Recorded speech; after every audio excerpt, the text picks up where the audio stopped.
You're listening to Paul Kerry. He's the first person to do what? I'm about to show you what it is that makes crackpots so amusing. Firstly, their behaviour is quite predictable. Secondly, their behaviour is highly ridiculous. One of the most obvious indications of a crackpot is hostility. I use this in the psychological sense, but it is also often true in the informal sense. Here's what the wiki has to say about hostility. Hostility, also called inimicality, is a term used in psychology to refer to a form of angry internal rejection or denial.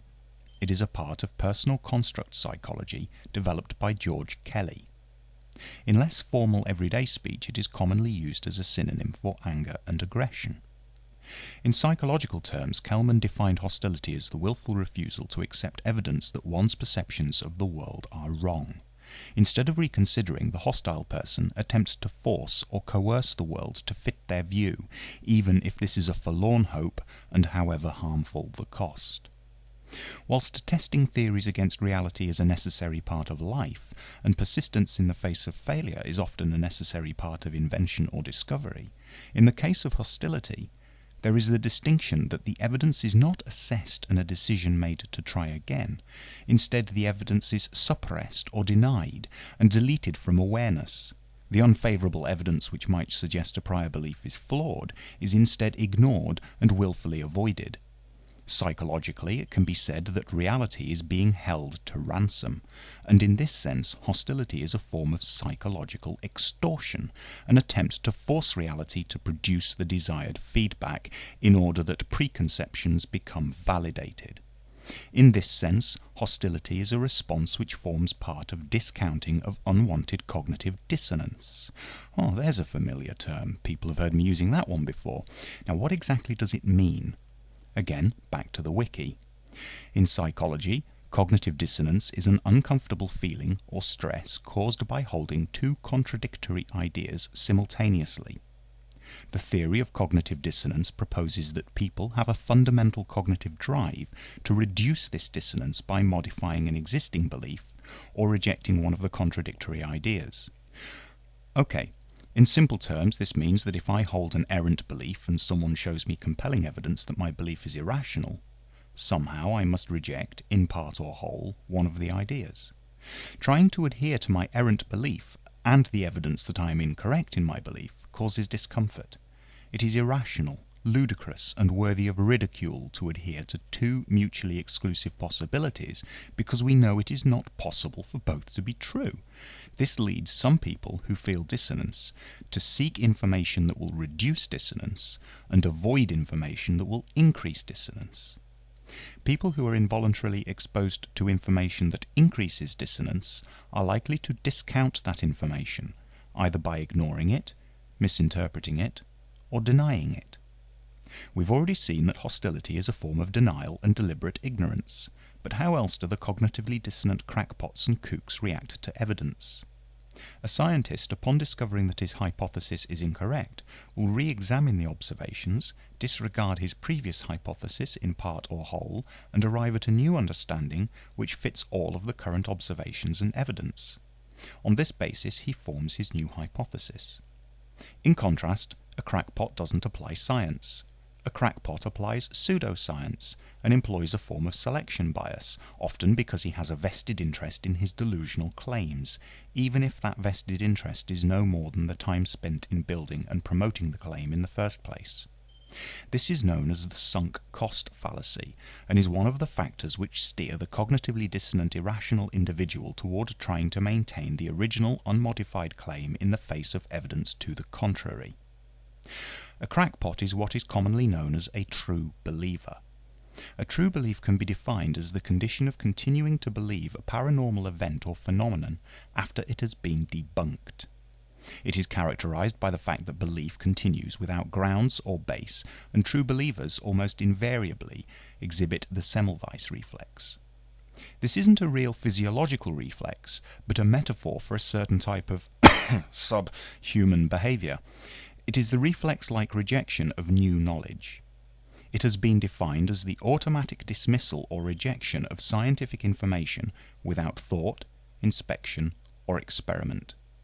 In other words, when one shreds the argument of a crackpot and demonstrates that they are in error, they will continue to adhere to their kooky beliefs regardless, and they'll employ various methods in the attempt to continue to promote their drivel. Aside from the ignorance and denial invoked by practicing hostility, we also see the application of various cognitive biases, including anchoring and the focusing illusion, framing, hindsight bias, fundamental attribution errors, confirmation and selection biases, self-serving bias, and not forgetting the projection bias. That means attributing one's own faults and shortcomings to another.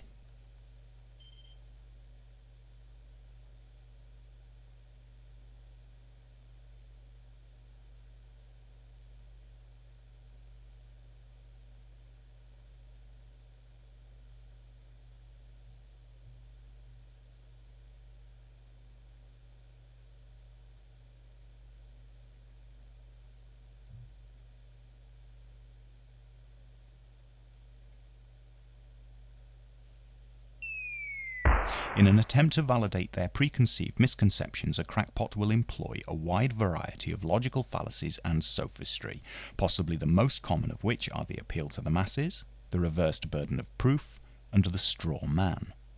How does a straw man work? Present an inaccurate representation of the opposing point of view, then burn it. If the straw man is quite obviously an invalid or irrational argument, then it is often not necessary to burn the straw man due to its apparent lack of substance.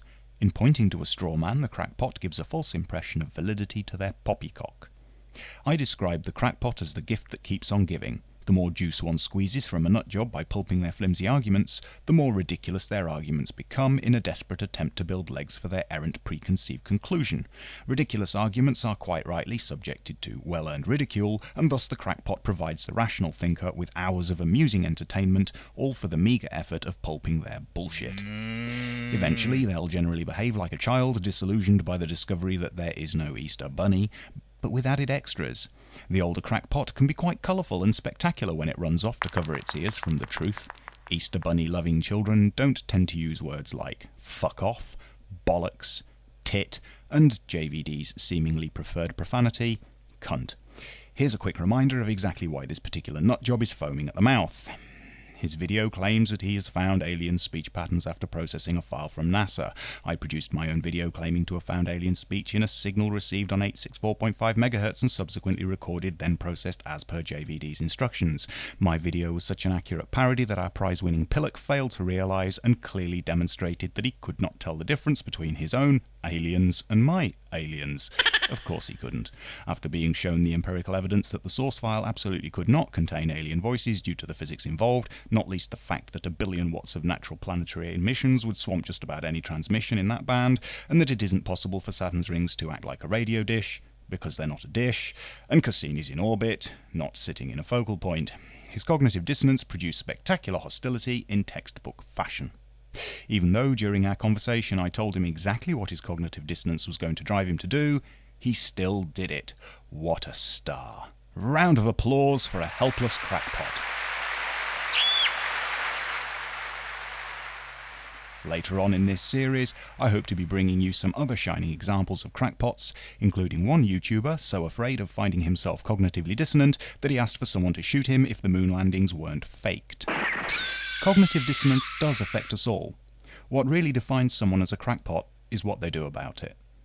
It seems that Tolstoy considered that most men have tendencies to crackpottery when, in 1897, he wrote, "I know that most men, including those at ease with problems of the greatest complexity, can seldom accept the simplest and most obvious truth, if it be such as would oblige them to admit the falsity of conclusions which they have proudly taught to others, and which they have woven, thread by thread, into the fabrics of their life."